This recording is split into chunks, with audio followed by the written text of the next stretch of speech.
మంత్రి గారు ఇప్పుడు ఐటీ మరి ఇండస్ట్రీస్ మినిస్టర్గా శ్రీధర్ బాబు గారే ఉన్నారు. వారు సమర్థుడు, ఎలాంటి సందేహం లేదు.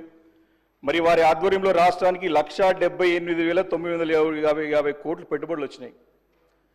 ఫస్ట్ ఇయర్లో 40,000 crores వచ్చినాయి. మేము చాలా సంతోషించాం, మంచిగా ఉద్యోగాలు పెరుగుతాయి, ఇంకా మంచి పెట్టుబడులు వస్తాయని చెప్పేసి. కానీ మొన్న వారం క్రితం 10 రోజుల క్రితం ముఖ్యమంత్రి గారు స్టేట్మెంట్ చూసాం.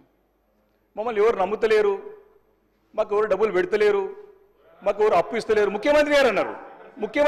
నేను అది రికార్డు చెప్తా ఉన్నా. ముఖ్యమంత్రి గారు అన్నారు. అధ్యక్ష, నేను ఒకటే అడుగుతున్నా అధ్యక్ష, స్టేట్ పాయింట్ మంత్రి గారు చెప్పారు అధ్యక్ష. స్టేట్ పాయింట్ నేను మంత్రి గారు అడుగుతా ఉన్నా. ఈరోజు ఈ వచ్చిన నిధులు దగ్గర దాదాపు 2 లక్షల కోట్ల పెట్టుబడులు నిజమా? ముఖ్యమంత్రి గారి మాట అబద్ధమా? కాంట్రడిక్టరీ స్టేట్మెంట్స్ ఉన్నాయి అక్కడ. ప్రభుత్వం కాంట్రడిక్టరీ స్టేట్మెంట్స్ ఉన్నాయి. అధ్యక్ష,